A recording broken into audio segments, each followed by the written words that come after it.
Abra suas Bíblias em Lucas capítulo 15, quero compartilhar com vocês um texto muito falado, muito conhecido da igreja, mas aqui tem pérolas muito preciosas para nós aprendermos, e eu quero compartilhar com a igreja algumas coisas que falaram ao meu coração, e eu tenho certeza que vai falar no seu também. Lucas capítulo 15, versículo 11, fala assim, a parábola do filho pródigo. Todos já conhecem essa parábola do filho pródigo, né?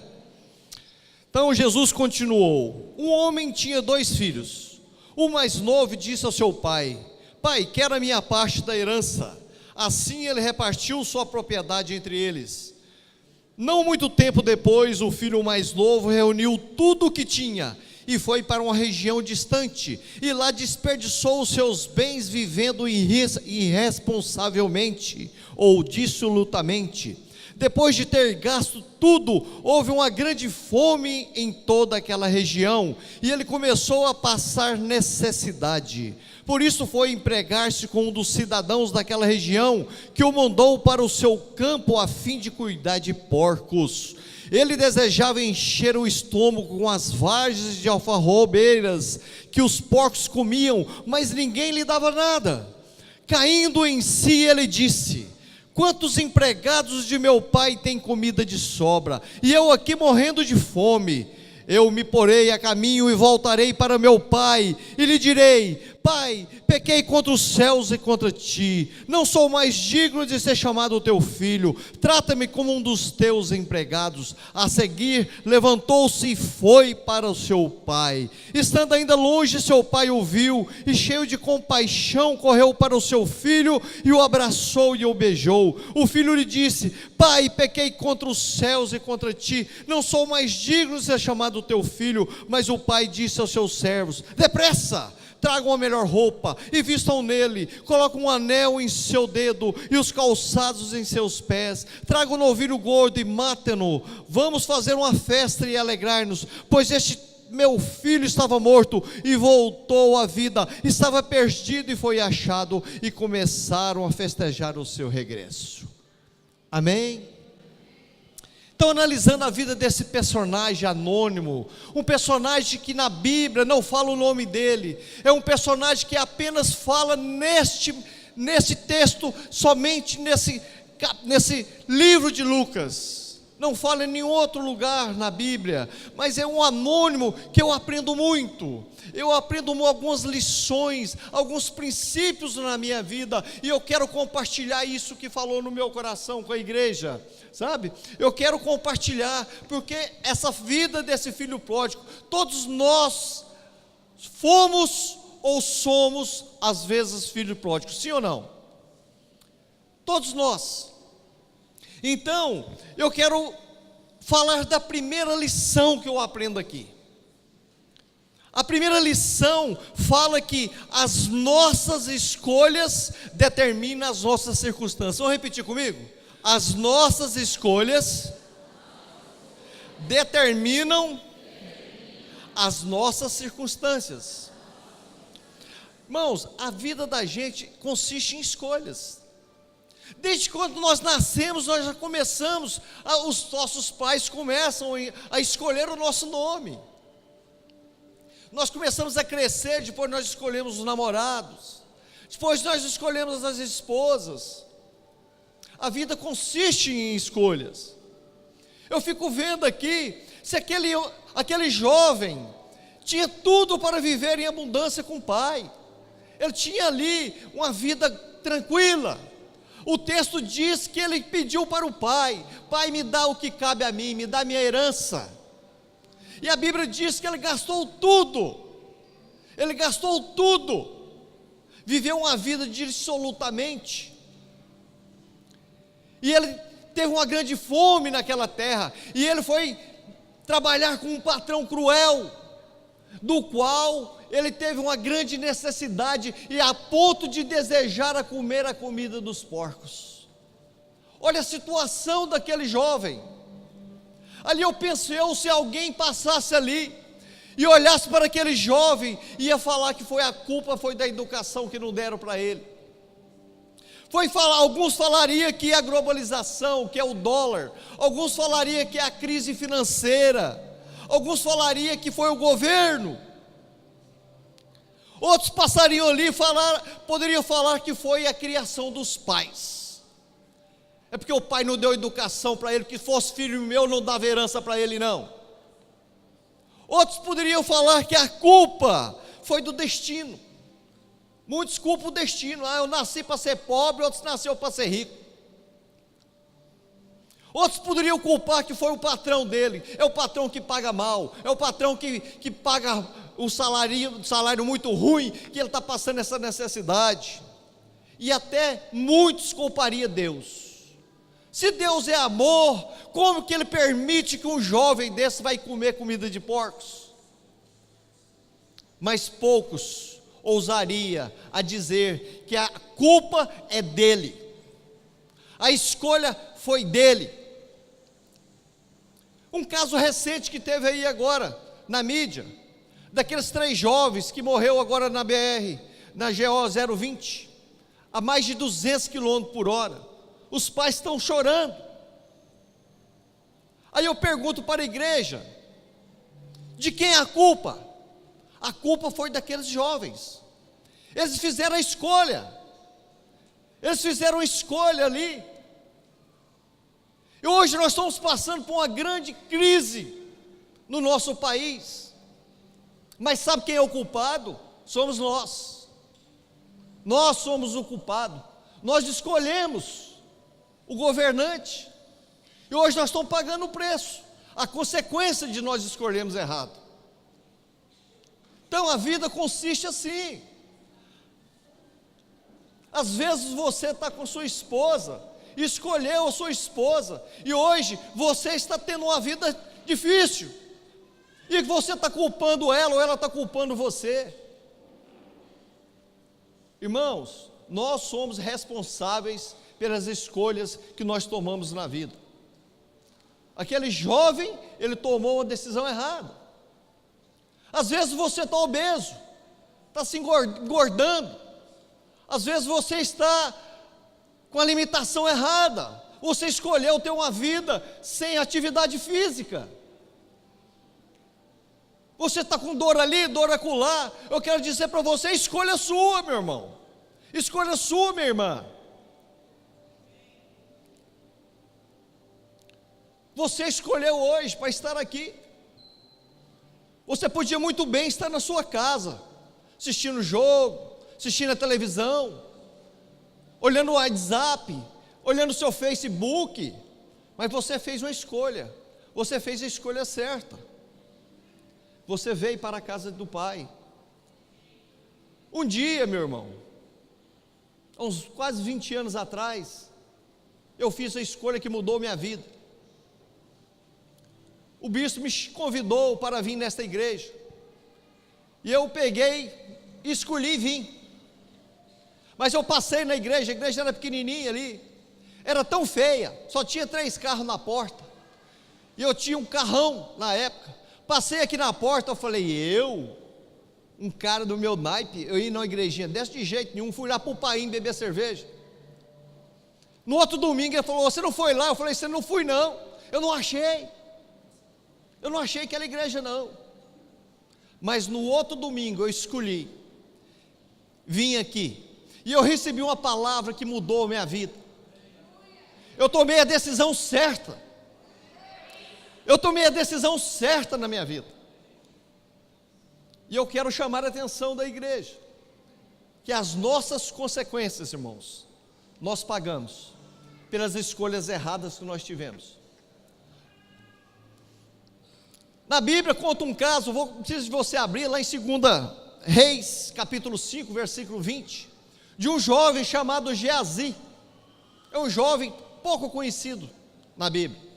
Ele era servo do profeta, e o profeta tinha curado um grande oficial da Síria, que é Naamã. E aquele homem levou muitas coisas para dar para aquele profeta, em gratidão pela cura.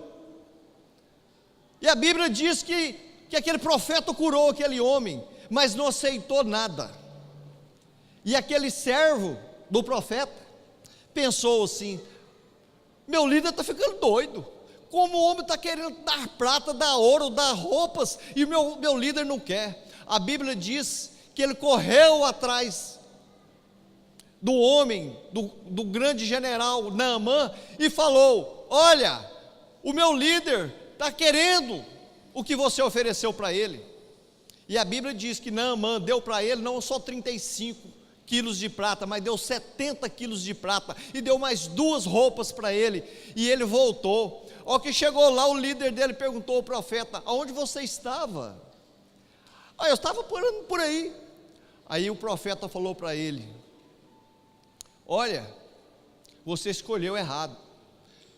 Eu estava com você na hora que você foi lá para pegar o que não era devido. Por causa disso, da sua escolha, você, a partir de agora, você e toda a sua descendência será leproso. E a Bíblia diz que ele saiu da frente do profeta leproso. Por quê, irmãos? Por quê? Por causa de escolhas erradas. Então aprenda, meus irmãos, não culpe ninguém. Esse jovem aqui, o culpado foi ele. Nós somos responsáveis pelas nossas escolhas e ações. Outra coisa que eu aprendo aqui é que aquele que não ajuda vai atrapalhar. Repita comigo: aquele que não ajuda vai atrapalhar. Irmãos, não existe relacionamento neutro. Ou ele vai te ajudar, ou ele vai te atrapalhar. A Bíblia não fala a palavra amigo, mas a Bíblia diz que aquele jovem pegou o seu dinheiro e foi viver dissolutamente. Eu creio que aquele jovem encontrou com seus amigos e gastou tudo. Agora eu te pergunto, se aquele jovem tivesse encontrado com um amigo empreendedor, com uma visão diferente, ele tinha pegado aquele dinheiro e tinha aplicado noutra coisa, e tinha multiplicado talvez aquele dinheiro. Mas não, a Bíblia diz que ele gastou tudo. Quero dizer para a igreja, muitas das vezes, meu irmão, quando Deus quer te abençoar, Ele coloca pessoas perto de você. Quando Deus quer te abençoar, Ele coloca algumas pessoas perto de você. Mas também Satanás, quando quer te trazer a perda, ele coloca pessoas perto de você. E eu quero falar para você, e às vezes coloca pessoas até próximas de você. Não precisa de você abrir, mas na Bíblia fala em Mateus 10, capítulo 10, versículo 36, que Jesus fala que os nossos inimigos serão da nossa própria casa. Você pode pensar: você está ficando doido, meu irmão? É verdade, a palavra de Deus fala. Aqui o próprio inimigo aqui do jovem, foi o próprio irmão dele. Se vocês lerem para frente, quando o irmão dele chegou, fez uma reviravolta ali, o próprio irmão dele. Quem é que traiu Jesus? Não foi Judas? Não estava próximo de Jesus? Sim ou não? A Bíblia fala lá em Mateus 16, versículo 23, que Jesus estava pregando para os discípulos, e ali, os discípulos, ouvindo a palavra de Jesus, Jesus falando que era necessário que ele fosse para Jerusalém, e ali convém que ele ia ser açoitado, ia ser morto, ia ser ressuscitado. Aí Pedro, o mais próximo de Jesus, um dos fiéis de Jesus, fala para Jesus: de forma alguma eu aceitarei um trem desse, tem que me matar primeiro. Jesus virou para ele: para trás de mim, Satanás. Jesus falou para ele. Quero dizer para você, meu irmão, cuidado com quem aproxima de você. Se aquela pessoa que está perto de você, que é para levar mais perto de Jesus, glória a Deus. Mas se aquela pessoa que não está perto de você, que às vezes não quer levar você a crescer em Cristo, sai fora. Eu pergunto para a igreja, aqueles amigos que ajudaram esse jovem a gastar o dinheiro dele, aonde que estavam aqueles amigos quando ele estava querendo comer comida de porcos? Aonde que estava? Então, meus amados, quero aprender com você. Não existe relacionamento neutro. Tem aqueles que constroem e aqueles que destroem. Outra coisa que eu quero aprender com você, que a intolerância com o presente cria o seu futuro. A intolerância com o presente cria o seu futuro. Nós temos um grande defeito, principalmente o crente, de acostumar com as coisas ruins. É acostumar com o meu casamento está ruim, é acostumar com a enfermidade, é acostumar com a dor, é acostumar com aquela pobreza,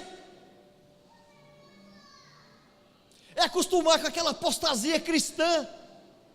Tá bom demais, eu venho na igreja, oferta ali, vou embora, tá bom demais, glória a Deus. É acostumar com aquilo tudo. Aquele jovem, ele teve uma atitude diferente. Aquele jovem, ele fala no versículo 17, que ele caindo em si,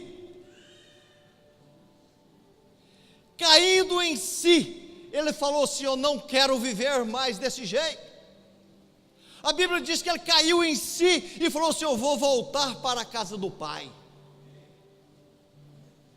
Muitos não estão caindo em si,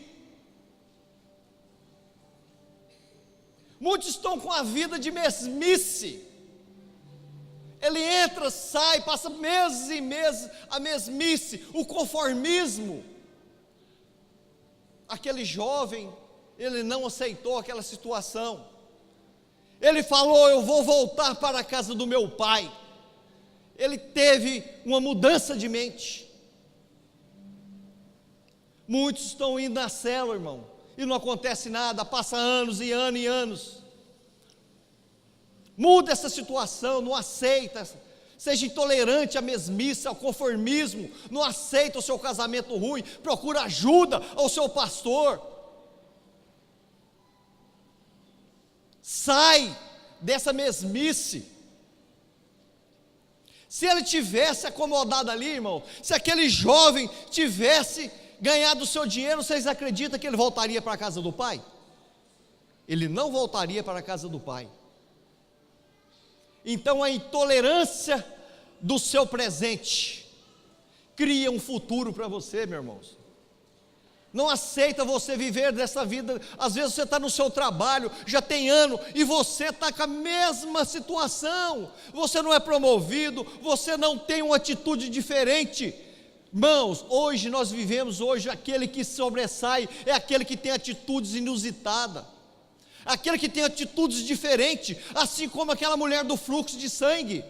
Há mais de 12 anos ela naquela situação com a hemorragia, ela falou assim: tão somente se eu encostar na ordem do Senhor, eu vou ser curada. E a Bíblia diz que ela teve uma atitude inusitada, ela foi no meio da multidão, atravessando tudo, encostou na ordem do Senhor, e ela foi curada, e ela foi restaurada. Por quê? Atitude inusitada, meu irmão. Você está no seu trabalho e não tem atitude inusitada. Sabe o que é atitude inusitada? Digamos um exemplo: você é vendedor de uma loja. Vendedor faz o quê? Vender, sim ou não? Mas digamos que você vai passando ali, tem um papel ou um café caído no chão. Você olha ali, não é o meu papel, eu sou vendedor, por que eu vou catar aquilo ali? Por que eu vou limpar aquilo ali? Tem pessoas para limpar aqui, eu não vou fazer isso. Mas aquele que pensa diferente, que é intolerante, ao seu presente, eu quero crescer. Sabe o que é que ele faz? Além dele ser um bom vendedor, ele pega um pano, pega o papel e joga no lixo. Te pergunto para você, se algum dia o patrão daquele homem for dar uma promoção, ele vai dar para aquele que vendeu, só trabalha vendendo, cumprindo com a sua obrigação, ou aquele que faz a sua obrigação e mais?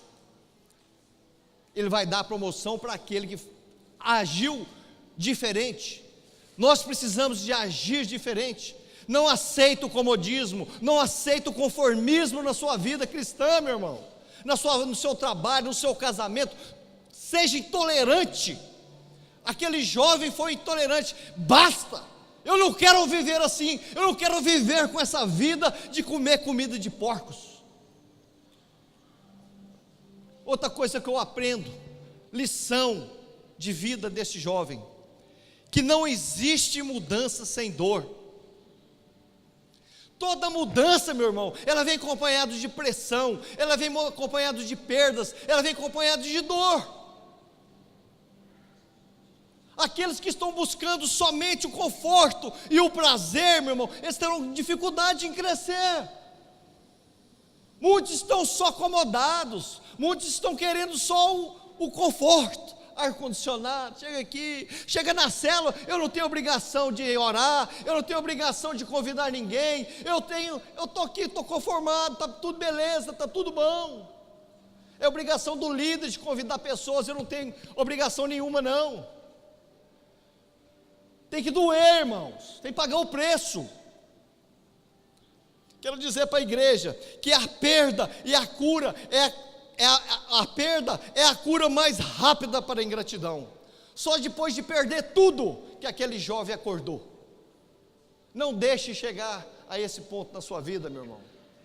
Tome atitudes diferentes, crendo que às vezes eu vou passar por pressão. Quando você coloca alguma coisa numa panela de pressão, você coloca uma carne, para ela tem que ter fogo, tem que ter pressão, para que ela se torne macia. E às vezes nós queremos crescer em Cristo, mas nós não queremos pressão. Aquele jovem passou por uma grande pressão, a ponto de comer comida de porcos, mas ele caiu em si, falou: vou para a casa do meu pai. Outra coisa que eu aprendo: você será lembrado pelos problemas que resolve ou pelos que você criou? Nós decidimos, irmãos, como nós seremos lembrados. Nós decidimos. Você quer ser parte do problema ou você quer ser solucionador de problemas? Tem irmãos que só cria problema, irmãos. Aquele jovem, ele criou um problema, ele trouxe um grande prejuízo financeiro para ele, para o pai dele. Ele teve uma grande angústia. Quantas noites o pai dele deve ter ficado sem dormir, meu irmão? Foi um problema na família. Tem irmãos que tiveram aqui, passaram por essa igreja, que a gente tem saudade. Oh, como aquele irmão, aquela irmã era abençoada, que bênção que era aquele irmão. Mas tem uns, irmão, que a igreja nem sente falta, ele só trazia problema. Seja um solucionador de problema, meus irmãos. Tem gente que gosta só de levar problema, mas ele não resolve. Outra coisa que eu aprendo, meus irmãos: Deus não consulta o seu passado para determinar o seu futuro. Repita comigo: Deus não consulta o seu passado para determinar o seu futuro. Meus irmãos, o pai ali, porque a Bíblia está falando aqui que o pai representa Deus e o filho representa nós. Essa parábola está nos ensinando isso.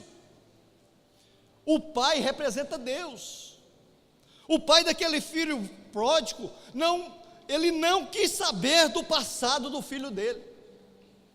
Ele não quis saber que o filho dele gastou o dinheiro todinho. Ele não quis saber que o filho dele fez o que fez. E o pai, a Bíblia diz que ele simplesmente abriu os braços para receber o teu filho.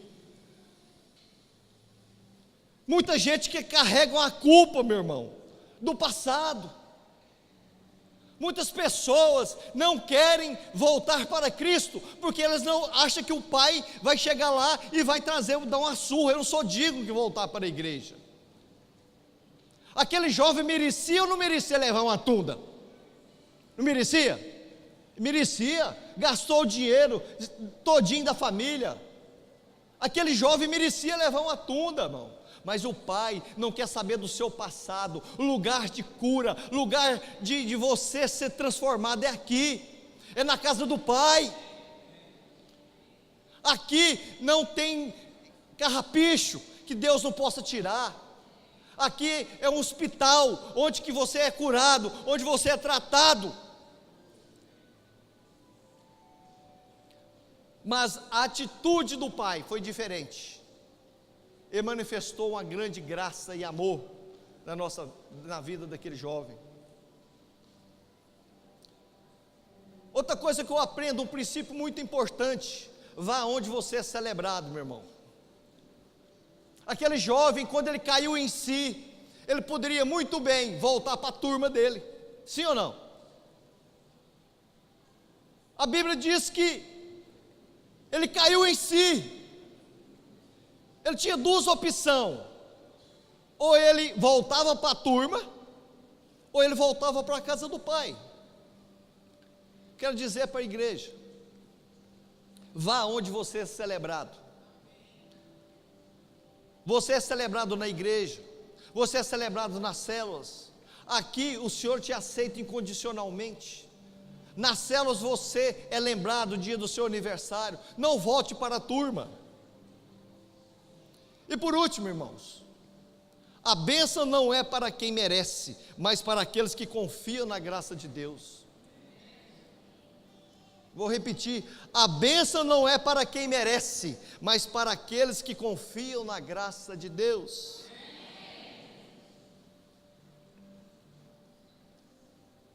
A Bíblia diz que aquele jovem diz que não merecia ser chamado de filho, que ele não sentia digno de ser chamado teu filho. Ele gostaria de apenas ser um empregado. Mas mexe comigo, mas mexe muito comigo. O pai, fala a Bíblia que ele correu. Aqui o pai está representado Deus. E a única passagem na Bíblia que fala que Deus correu foi essa. A Bíblia fala que o pai correu ao encontro do filho. Irmãos, lá no Oriente, as pessoas idosas, as pessoas mais velhas, eles não demonstram suas emoções. São pessoas secas, pessoas que ponderadas, comedidas. Mas aqui está bem exemplificado que ele não quer saber o que você fez. Ele correu. É uma grande demonstração de amor e compaixão. Deus corre para te encontrar, meu irmão. Deus abre os braços para te abraçar e te beijar. Deus quer colocar um novo anel no seu dedo, colocar uma nova sandália, uma nova vestidura em você. O filho queria apenas trabalhar. Pai, eu quero trabalhar, deixa eu ser um dos seus empregados. Mas o pai, pela sua infinita graça, ele fez uma grande festa para aquele filho perdido. Ele fez uma grande festa, não que ele merecia, não que você mereça algo. Você às vezes acha que você não merece, às vezes você nem merece. Mas o pai aqui está representado Deus. Ele quer te abraçar, Ele quer fazer uma mudança na sua vida. Ele quer transformar. Ele quer fazer que as suas escolhas erradas voltem a ter uma nova herança. Queria que a igreja se levantasse.